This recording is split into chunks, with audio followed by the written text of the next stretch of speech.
Hi friends, എല്ലാവർക്കും പുതിയൊരു വീഡിയോയിലേക്ക് സ്വാഗതം. ഇന്നത്തെ നമ്മുടെ റെസിപ്പി വളരെ ടേസ്റ്റി ആയിട്ടുള്ള ഒരു ചട്നിയാണ്. ഇത് വളരെ സിമ്പിളാണ് തയ്യാറാക്കിയെടുക്കാൻ. അപ്പോൾ നമുക്കിത് എങ്ങനെയാണ് തയ്യാറാക്കുന്നതെന്ന് നോക്കാം.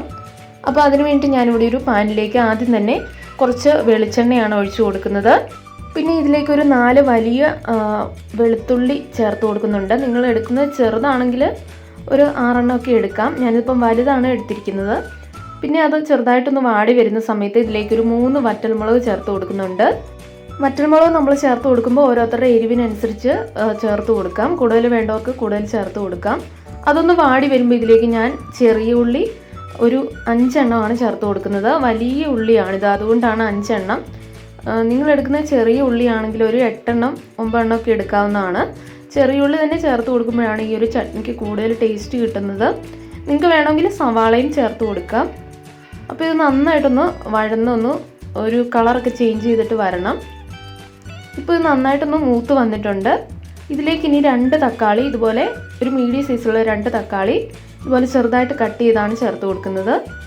ഇതിലേക്ക് ആവശ്യത്തിനുള്ള ഉപ്പും കൂടെ നമുക്ക് ചേർത്ത് കൊടുക്കാം. ഇനി ഈ തക്കാളിയൊക്കെ നന്നായിട്ടൊന്ന് വെന്തുടഞ്ഞ് വരണം. അപ്പോൾ നമുക്കിതൊരു മീഡിയം ഫ്ലെയിമിൽ വെച്ചിട്ട് നന്നായിട്ടൊന്ന് വേവിച്ചെടുക്കാം. ഇപ്പോൾ ഈ തക്കാളിയൊക്കെ നന്നായിട്ടൊന്ന് വെന്ത് ഒന്ന് ഉടഞ്ഞ് വന്നിട്ടുണ്ട്. അപ്പോൾ ഇത് മതി. ഇനി നമുക്കിത് ഫ്ലെയിം ഓഫ് ചെയ്തിട്ട് തണുക്കാൻ വേണ്ടി മാറ്റി വെക്കാം. അപ്പോൾ ഞാൻ ഇതുപോലെ ഒരു പ്ലേറ്റിലേക്കൊന്ന് നിരത്തിയിട്ട് കൊടുക്കുന്നുണ്ട്, പെട്ടെന്നൊന്ന് തണുത്ത് കിട്ടാൻ വേണ്ടിയിട്ട്. തണുത്ത ശേഷമാണ് നമ്മൾ ഇത് മിക്സിയുടെ ജാറിലിട്ടിട്ട് അരച്ചെടുക്കാവുള്ളൂ. പിന്നെ അരയ്ക്കുമ്പോൾ നമുക്കിതിലേക്ക് ഒരു 2 ഇൻഗ്രീഡിയൻസ് കൂടെ ചേർത്ത് കൊടുക്കാനുണ്ട്. ഇതിലേക്ക് ഞാൻ കുറച്ച് മല്ലിയിലയും അതുപോലെ 2 ടേബിൾ സ്പൂൺ ക്യാരറ്റ് ഇതുപോലെ ഗ്രേറ്റ് ചെയ്താണ് എടുത്തിരിക്കുന്നത്. ഇത് ചേർത്ത് കൊടുക്കുമ്പോഴാണ് ഈ ഒരു ചട്നിക്ക് ഒരു പ്രത്യേക കളറും നല്ല ടേസ്റ്റും കിട്ടുന്നത്.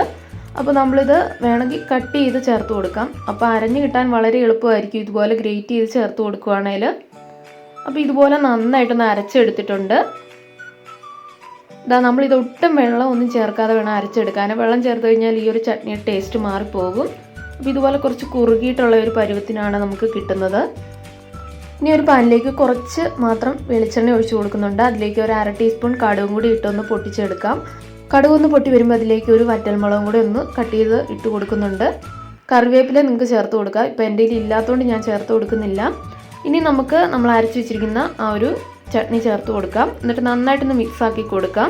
ഇതിലേക്ക് ഇനി വെള്ളമൊന്നും ഒഴിച്ചു കൊടുക്കരുത്. ഇതിങ്ങനെ കുറച്ച് കട്ടിയായിട്ട് മുക്കി തിന്നാവുന്ന ഒരു പരുവത്തിനാണ് ഇരിക്കുന്നത്. ഇതിലേക്ക് കുറച്ച് ഉപ്പും കൂടി ചേർത്ത് കൊടുക്കുന്നുണ്ട്. അപ്പോൾ ഇത്രയേ ഉള്ളൂ, നമ്മുടെ സിമ്പിളായിട്ടുള്ള ഒരു ചട്നി തയ്യാറായിട്ടുണ്ട്. തക്കാളി കൊണ്ടുള്ള ഈ ഒരു ചട്നി ഭയങ്കര ടേസ്റ്റി ആയിട്ടുള്ളൊരു ചട്നിയാണ്. നമുക്ക് ദോശയുടെ കൂടെ ഇഡ്ഡലിയുടെ കൂടെ എല്ലാം അടിപൊളി ടേസ്റ്റിയാണ്. വീഡിയോ ഇഷ്ടമായെങ്കിൽ ലൈക്ക് ചെയ്യാൻ മറക്കണ്ട. അപ്പോൾ അടുത്തൊരു അടിപൊളി റെസിപ്പിയുമായിട്ട് വീണ്ടും കാണാം. Thanks for watching. Bye bye.